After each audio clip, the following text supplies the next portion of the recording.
నమస్కారాలు. ప్రత్యేకంగా ఎన్డీఏకి సంబంధించి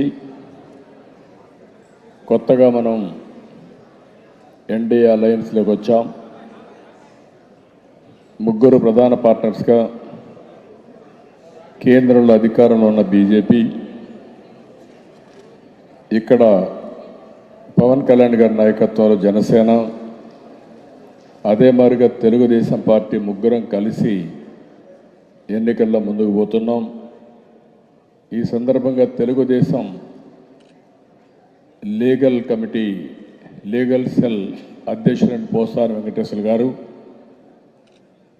అదే మరి జనసేన నుంచి రిప్రజెంట్ చేసినటువంటి సాంబశివప్రసాద్ గారు, ప్రతాప్ గారు, బీజేపీ నుంచి జన్ను శ్రీధర్ గారు, మూడు రాజకీయ పార్టీలకు సంబంధించిన న్యాయవాదులందరికీ వేదిక పైన వేదిక కిందన అందరున్నటువంటి మీ అందరికీ కూడా పేరు పేరున మనస్ఫూర్తిగా నమస్కారాలు, అభినందనలు, శుభాభినందనలు. నా జీవితంలో ఎప్పుడు కూడా 45 ఏళ్ళ తర్వాత మళ్ళా లీగల్ సెల్లో వర్క్షాపులు పెట్టుకునే పరిస్థితికి వచ్చాం. అంటే ఈ రాష్ట్రంలో న్యాయ వ్యవస్థ ఎంత కావాల్సిన అవసరం ఉందో, ఎన్నికల ముందర నేను నామినేషన్ వేసేటప్పుడు కూడా ఎవరో అడ్వకేట్ చూసుకుంటారు, వృత్తిపరంగా మీ డ్యూటీ మీరు చేస్తారు, నేను సంతకం పెట్టి పంపిస్తే అక్కడ నామినేషన్ వేసేవాళ్ళు కూడా నేను అక్కడికి వెళ్ళను. ఇంతవరకు నాకు అలవాటే లేదు అక్కడికి వెళ్ళడం కూడా. మన కార్యకర్తలు లాయర్స్ ఉండి నామినేషన్ వేసి ఎన్నికలు జరిపించిన తర్వాత డిక్లరేషన్ ఫామ్ తీసుకొచ్చి నాకు ఇచ్చేవాళ్ళు. ఇప్పుడు ఎన్నికలంటే నేను ఇప్పటి నుంచే ప్రారంభించాను. నా మీద ఎన్ని కేసులు పెట్టారో, ఏ ఏ పోలీస్ స్టేషన్లు ఉన్నాయో కడాన డీజీపీతో సహా అందరిని అడిగి అవన్నీ వేయకపోతే ఎక్కడ అబ్జెక్షన్స్ పెడతారనే పరిస్థితికి వచ్చింది. అంటే దొంగ కేసులు ఎన్ని పెట్టాలనో అన్ని పెట్టే పరిస్థితికి వచ్చారు. నామినేషన్ వేయాలంటే ప్రతి ఒక్క అభ్యర్థి మామూలుగా ఒకప్పుడు ఎలక్షన్ అంటే ప్రజలు అడుక్కోవాలి, ఇప్పుడు ఎలక్షన్లు అంటే ఆఫీసర్లు అడుక్కొని నా మీద ఎన్ని కేసులు చెప్పరా బాబు అని అడుక్కునే పరిస్థితి తీసుకొచ్చేశారు. అది రాష్ట్రంలో పరిపాలన. అయితే ఈ వర్క్షాప్కి ఒక ప్రాధాన్యత ఉంది. ఇంకొక పక్క రాజ్యాంగంలో మనం చూస్తే శాసనసభ, కార్యనిర్వహణ వ్యవస్థ, మీడియా, ఈ మూడు వ్యవస్థలు కూడా ఎక్కడన్నా కానీ గాడి తప్పితే దాన్ని రెగ్యులేట్ చేసి అంతిమంగా ఘాటిలో పెట్టే బాధ్యత న్యాయ వ్యవస్థది. అలాంటి న్యాయ వ్యవస్థ లేకపోతే మనం ఒక విధంగా చెప్పాలి, నేను కూడా ఇక్కడ మాట్లాడేవాడిని కాదేమో, ఎక్కడుండేవాడు నాకే తెలియదు. అలాంటి పరిపాలన చేస్తున్నాయి. ఈ పరిపాలన నియమనాలు నాకైతే అర్థం కావడం లేదు. అందుకని నేను చూశాను ఎన్ని రాత్రులు, నాకు నిద్ర లేని రాత్రులు అయితే నాతో సమానంగా మా లాయర్లు కూడా నిద్ర లేవు.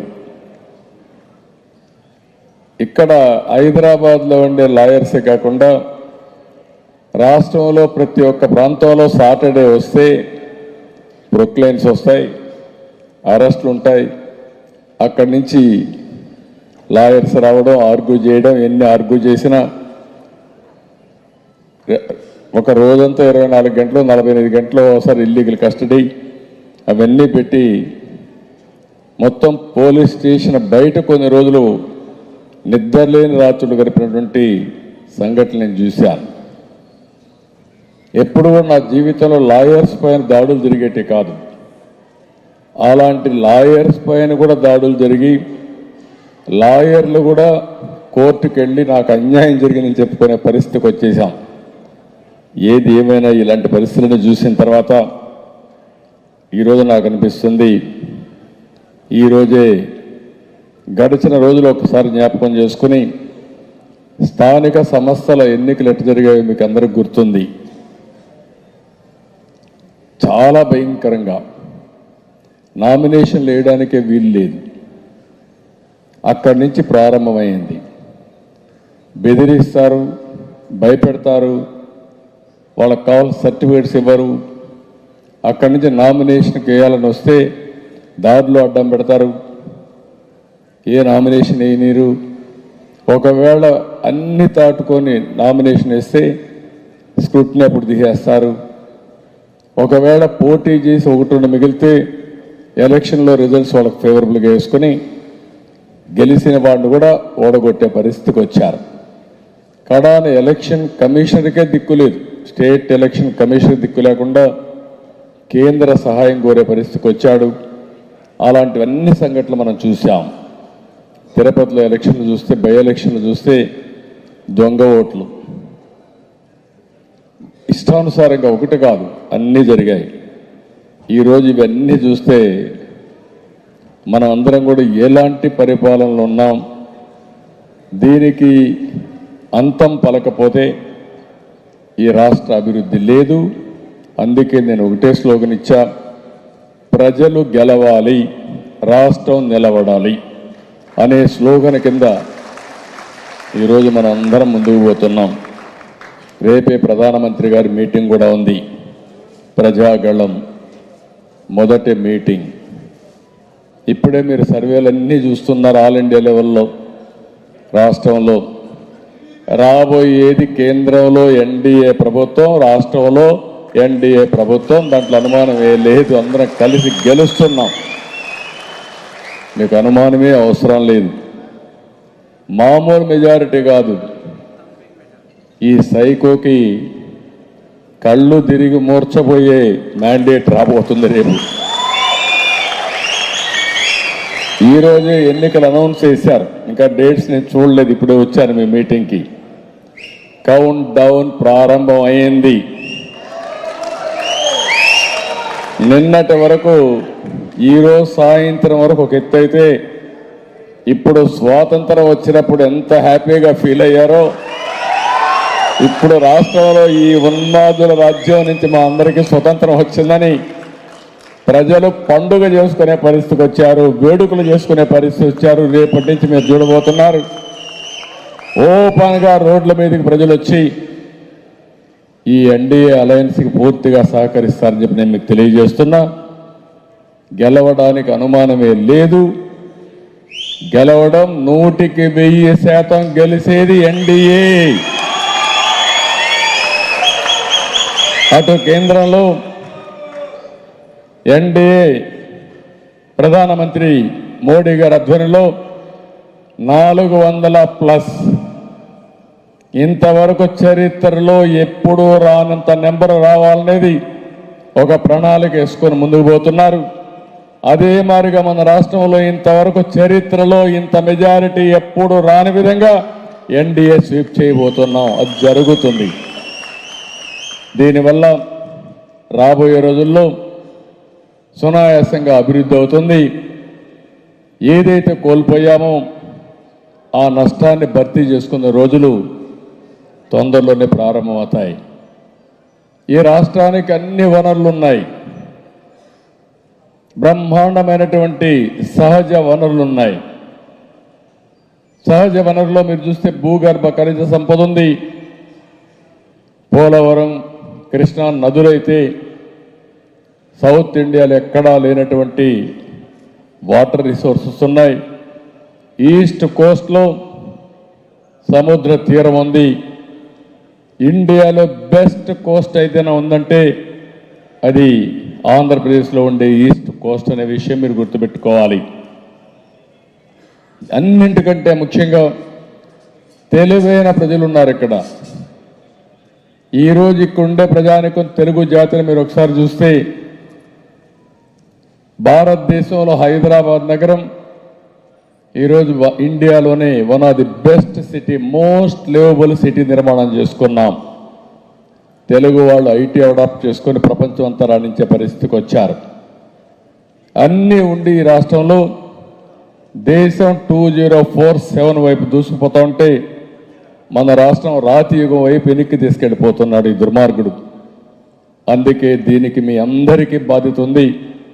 నా ఒక్కడి బాధ్యత కాదు, లేకపోతే మా ముగ్గురు బాధ్యత కాదు, లేకుంటే కేంద్రంలో రాష్ట్రంలో ఉండే రాజకీయ పార్టీల బాధ్యతే కాదు.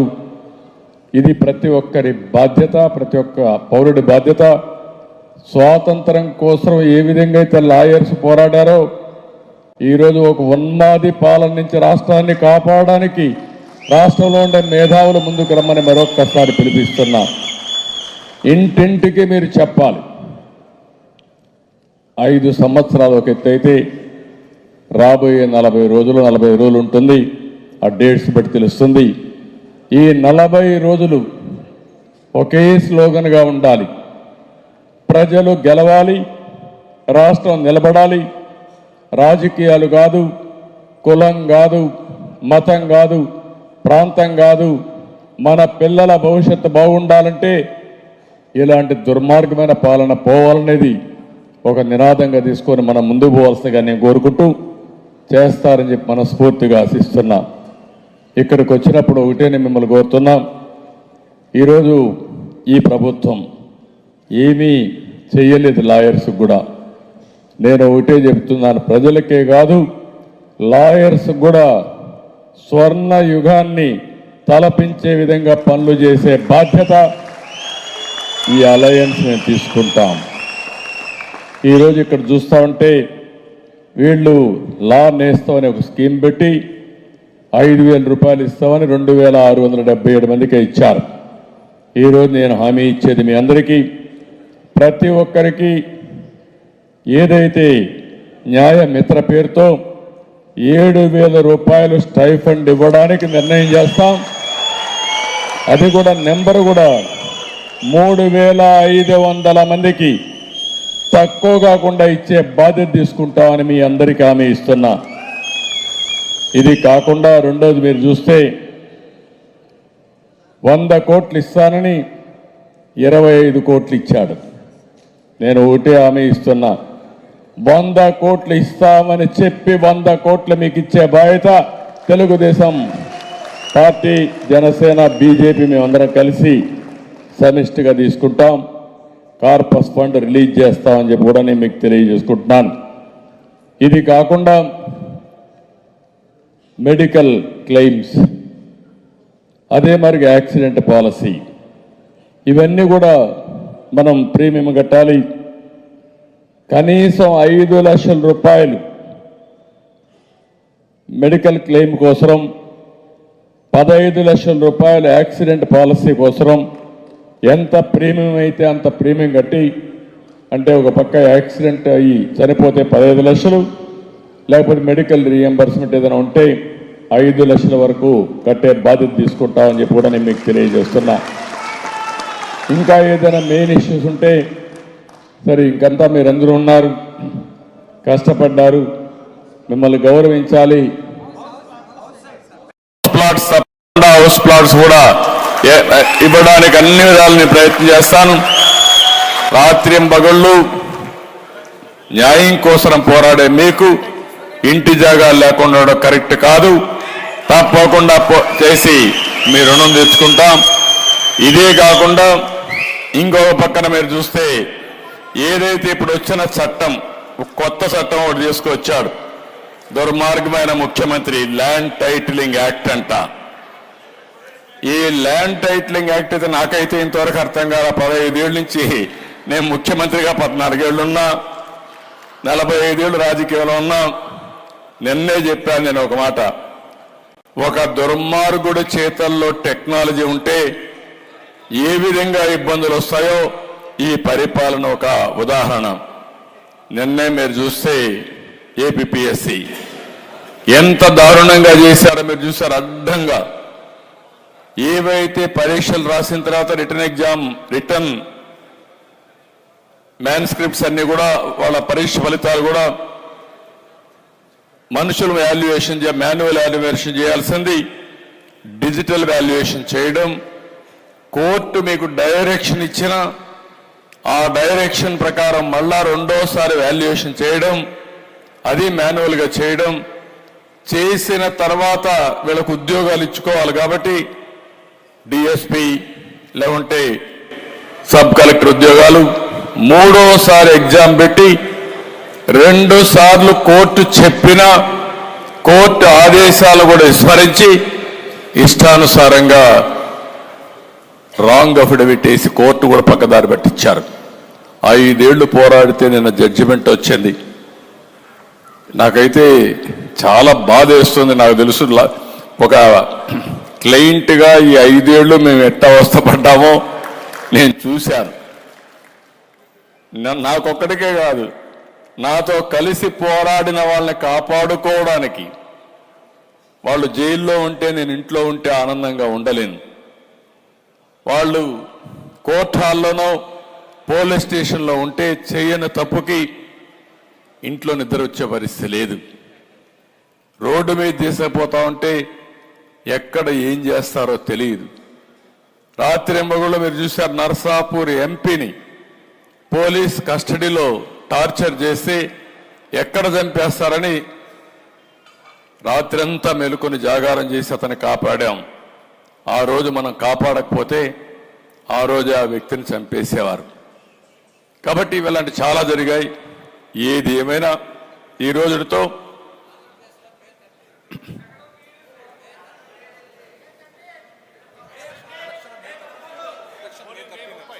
మే 13 మే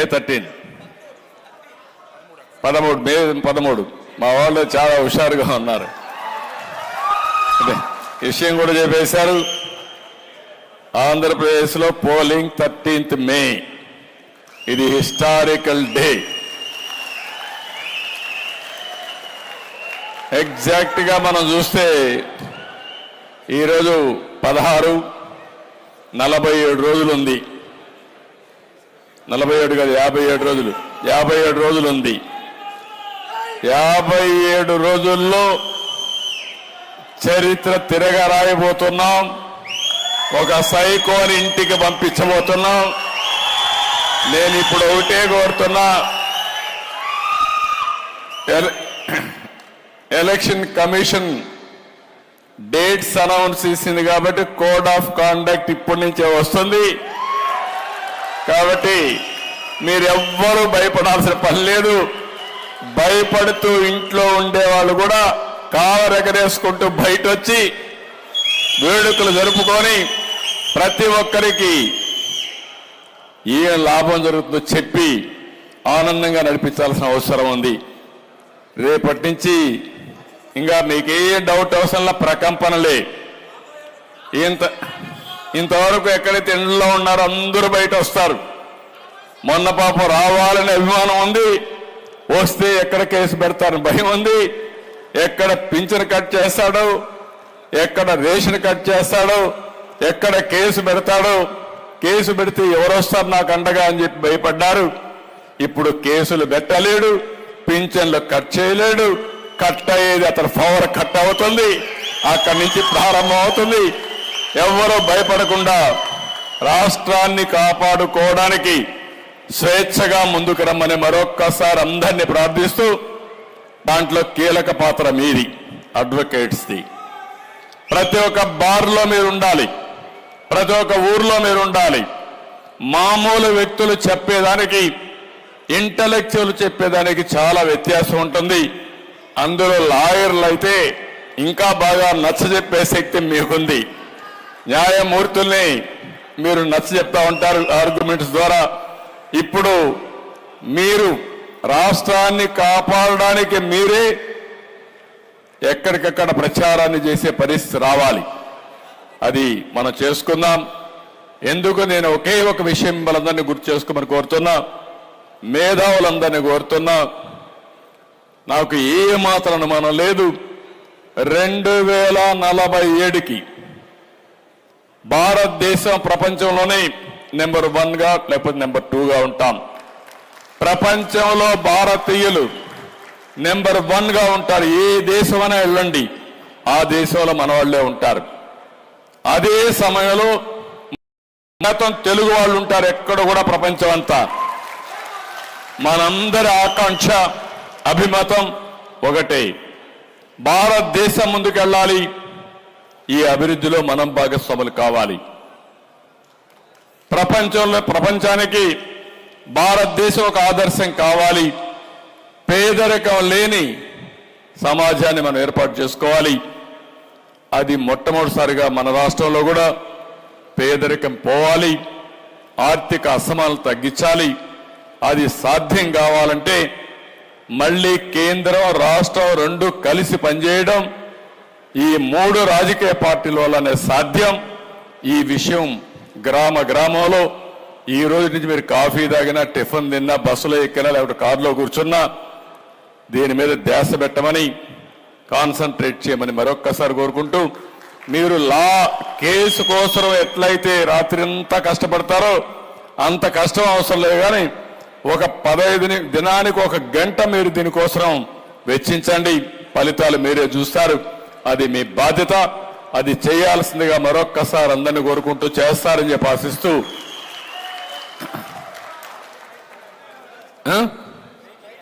టైటిల్ యాక్ట్ ఏదైతే ఉందో ల్యాండ్ సేలింగ్ తప్పకుండా రద్దు చేస్తాం.